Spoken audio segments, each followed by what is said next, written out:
नमस्कार दर्शकों, आज हम चर्चा करेंगे नक्षत्र विज्ञान में नवग्रहों के 27 नक्षत्रों की कि किस ग्रह के अंतर्गत कौन कौन से नक्षत्र आते हैं, ताकि आप अपनी जन्म कुंडली में जब देखते हैं कि आपका जन्म किस नक्षत्र में हुआ है तो आपको ये भी ज्ञात हो कि उस नक्षत्र का ग्रह का स्वामी कौन होता है। बहुत से लोग नक्षत्रों पर हमारी वीडियो देख चुके हैं।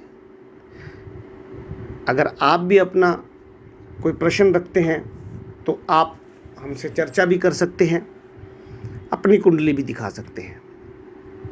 आज हम जो चर्चा कर रहे हैं वो है प्रत्येक एक ग्रह में नवग्रह हैं और प्रत्येक एक ग्रह में 3 नक्षत्र होते हैं। 3 नक्षत्रों के स्वामी एक ग्रह होता है। जैसे सूर्य ग्रह है, सूर्य का जो नक्षत्र है वो कृत्तिका है, उत्तरा फाल्गुनी है और उत्तराषाढ़ नक्षत्र है। ऐसे ही चंद्रमा ग्रह है, और यदि आपका जन्म रोहिणी, हस्त और श्रवण नक्षत्र में हुआ है तो चंद्रमा इस तीनों नक्षत्रों के स्वामी हैं। इसी प्रकार यदि आपका जन्म मृगशिरा, चित्रा या धनिष्ठा में हुआ है तो मंगल आपके मालिक हैं, ग्रह हैं। यदि आश्लेषा, ज्येष्ठा और रेवती इन 3 नक्षत्रों में किसी जातक का जन्म हुआ है तो बुध ग्रह से उनका सीधा वास्ता रहता है। पुनर्वसु, विशाखा और पूर्वा भाद्र ये 3 नक्षत्र बृहस्पति के नक्षत्र हैं, और यदि आपका जन्म इन तीनों में से किसी भी एक नक्षत्र में हुआ है तो बृहस्पति का आप पर हमेशा प्रभाव रहेगा। आपका नक्षत्र बृहस्पति का नक्षत्र होगा। इसी प्रकार भरणी, पूर्वा फाल्गुनी और पूर्वाषाढ़ ये 3 नक्षत्र शुक्र ग्रह के अंतर्गत आते हैं। यदि आपका जन्म इन तीनों में से किसी भी ग्रह में हुआ है तो शुक्र का प्रभाव ता जिंदगी आप पर रहता है, और आपके जो ग्रह के देव हैं वो शुक्र होते हैं। शनि देव की बात करें तो अनुराधा, पुष्य नक्षत्र और उत्तराभाद्र नक्षत्र ये तीनों नक्षत्रों के देव शनि देव होते हैं।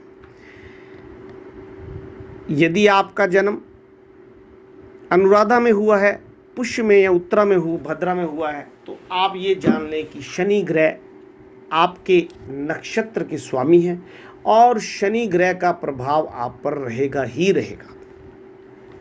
इसी प्रकार मित्रों, राहु, यदि आपका जन्म आद्रा नक्षत्र, स्वाति नक्षत्र और शतभिषा नक्षत्र में हुआ है तो आप जान लें कि आपके देव, आपके ग्रह राहु के अंतर्गत आते हैं, और राहु का प्रभाव जिंदगी रहने ही वाला है।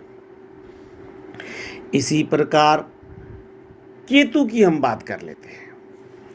केतु नक्षत्र के अंतर्गत अश्विनी, मघा और मूल नक्षत्र आ रहे हैं। तो तीनों ही नक्षत्र केतु के हैं, और यदि आपका जन्म इन तीनों में से किसी भी एक नक्षत्र में हुआ है तो आप केतु नक्षत्र के प्रभाव में भी रहेंगे, और केतु का ये थी विशेष चर्चा किस 3 नक्षत्रों का स्वामी एक कौन सा ग्रह होता है। ऐसे ही हम नक्षत्रों की चर्चा भी बहुत कर चुके हैं। आप भी यदि कोई चर्चा चाहते हैं, नक्षत्रों की जानकारी चाहते हैं तो हमारे चैनल पर जाकर के पूर्ण नक्षत्र का विवरण जान लें। धन्यवाद। जय माता।